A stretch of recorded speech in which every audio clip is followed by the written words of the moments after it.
اللہ اللہ اللہ الصبح۔ علماء فرماتے ہیں کہ اللہ نے اپنے ولیوں کو بندوں میں چھپا کے رکھا ہے، ہمیں نہیں پتا، ہو سکتا ہے آج ہماری فیضان جیلان مسجد میں ایک نہیں ایک سے زیادہ اولیاء موجود ہوں۔ اچھا بعض اوقات ولی کو بھی نہیں پتا ہوتا کہ مجھے اللہ پاک کی بارگاہ میں کیا مرتبہ حاصل ہے، یہ بھی علماء نے لکھا۔ اچھا یہ بھی یاد رکھنا کہ ولی کے لیے کرامت ہونا بھی شرط نہیں ہے۔ ہم کہ یار کوئی کرامت تو دکھاتا نہیں، کرامت ہونا اور چیز ہے، اللہ پاک جسے عطا فرماتے، ورنہ کرامت نہ بھی ہو اور استقامت ہو تو کہا جاتا ہے استقامت تو کرامت سے بھی زیادہ فوقیت رکھتی ہے۔ تو اس سے ہمیں جو سیکھنا ہے نا، ایک تو اولیاء کرام کی محبت دل میں پیدا ہو، اللہ کے نیک بندوں کی محبت دل میں پیدا ہو۔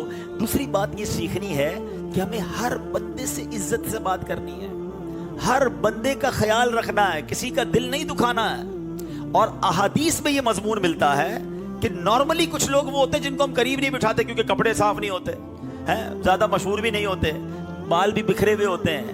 روایتوں کا مضمون ہے کہ کچھ پرا گندہ بال، میلے کچیلے کپڑے والے ایسے ہوتے ہیں کہ جن کو کوئی اپنی محفل میں نہیں بلاتا، جو نہ آئے تو کوئی نوٹس نہیں کرتا، یعنی ان کی کوئی ویلیو نہیں ہوتی زمانے میں۔ آقا فرماتے ہیں اللہ کی بارگاہ میں وہ مقام ہوتا ہے کہ اگر وہ قسم اٹھا لیں تو رب وہ قسم پوری فرما دیتا ہے، یعنی وہ ان کی زبان سے جو نکل جائے وہ پورا ہو جائے گا۔ تو کسی غریب کسی بھی شخص کو حقیر نہ سمجھو۔ اور اب تک میرا چھوٹا سا جو مطالعہ، بہت طالب علم ہوں میں، اور اگر کسی نے پڑھا ہو مجھے بتائیے گا، اب تک میں نے جو پڑھا ہے تھوڑا سا ہی پڑھا ہے، میں نے 2 ہی عمل پڑھے ہیں یا سنے ہیں کہ جس کے بارے میں یہ فرمایا گیا کہ یہ کام کرنے والا ایسا ہے جیسا اس نے اللہ سے جنگ کی ہے یا اللہ اس سے اعلان جنگ کرتا ہے۔ یہ 2 ہی اعمال ہیں، ایک سود کا کام کرنے والا، کھانے والا، یہ سود کا کام کرنے والا، دوسرا اللہ کے ولی سے دشمنی کرنے والا۔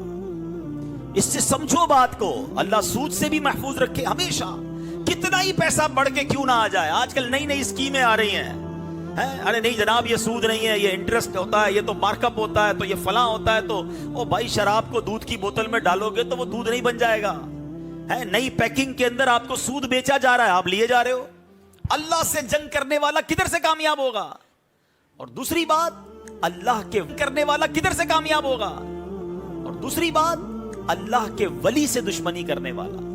ہمیں تو نہیں پتا ولی کون ہے، تو حل کیا ہے کہ سب سے دوستی کر لو، سب سے پیار سے پیش آؤ، سب کو عزت دو۔ کیا پتا یہ اللہ کا ولی ہو اور میرا بیڑا غرق ہو جائے اگر میں کسی اللہ کے ولی کے ساتھ بدتمیزی کر لوں، اس کا ہاتھ اٹھ جائے، اس کا دل ٹوٹ جائے، میں تو گیا نا۔ ویسے ہر مسلمان سے بدتمیزی نہیں کرنی ہے، سب کا خیال رکھنا ہے۔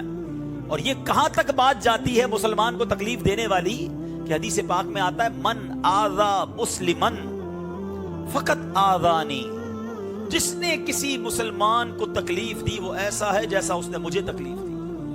ومن آذانی فقط آذ اللہ، اور جس نے مجھے تکلیف دی وہ ایسا ہے جس نے اللہ کو تکلیف دی۔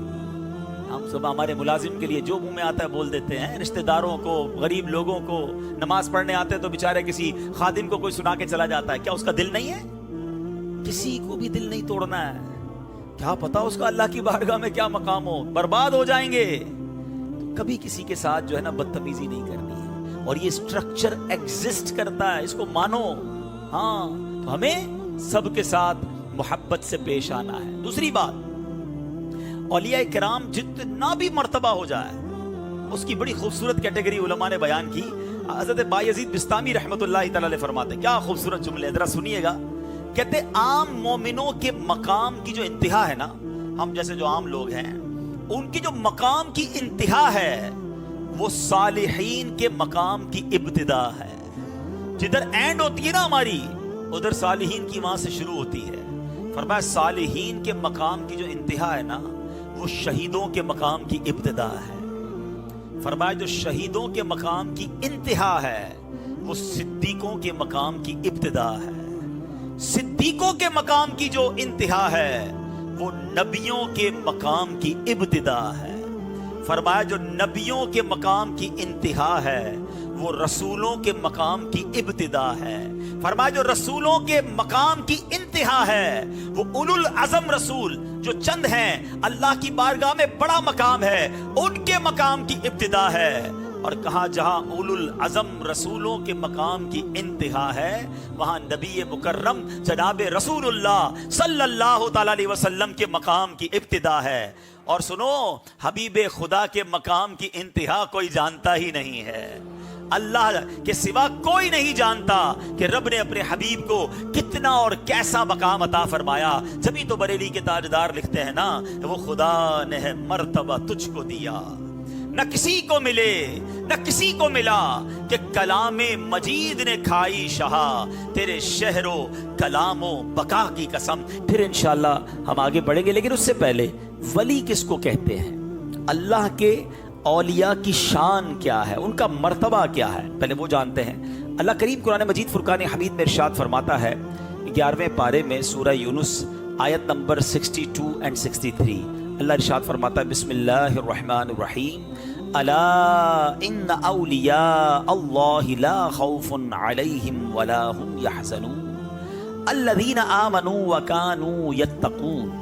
ترجمہ, سن لو بے شک اللہ کے ولیوں پر نہ کچھ خوف ہے نہ کچھ غم, وہ جو ایمان لائے اور پرہیزگاری کرتے ہیں. اللہ کے ولیوں پر کوئی خوف نہیں ہے, کوئی غم نہیں ہوتا. اچھا, اللہ کے ولی وہ ہوتے کون ہیں, ان کا مرتبہ کیسے ہوتا ہے؟ سبحان اللہ.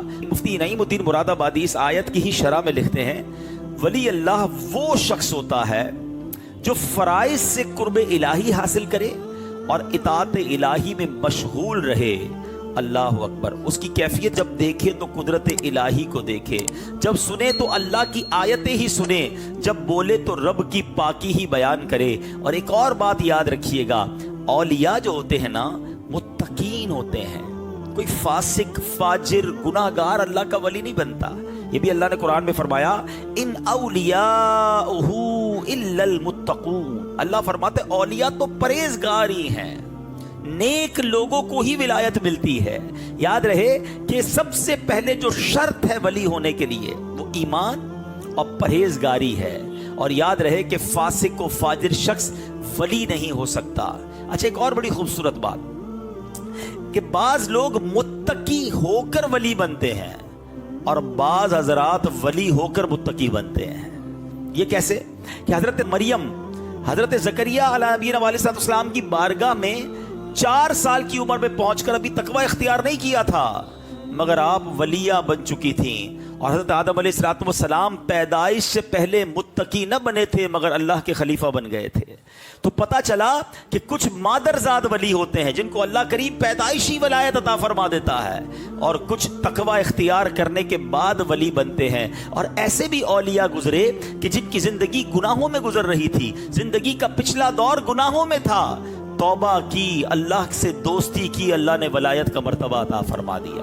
تو اولیاء کرام کی مختلف کیٹیگریز ہیں. اچھا, یہاں پر اب قرآن سن لیا, اب آپ حدیث سنو. اور سبحان اللہ, حدیث میں جو آپ کو سنا رہا ہوں یہ بخاری شریف کی حدیث ہے.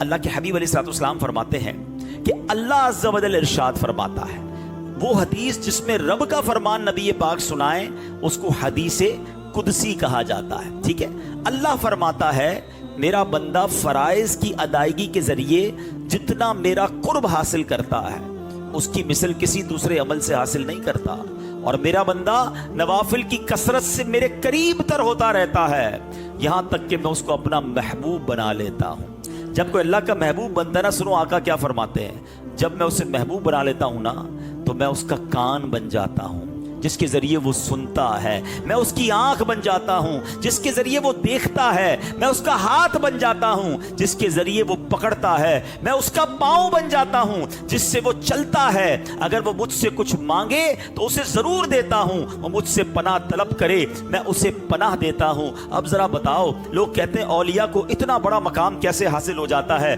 اولیاء کرام ایسے زبردست کمالات اور کرامات کیسے دکھاتے ہیں.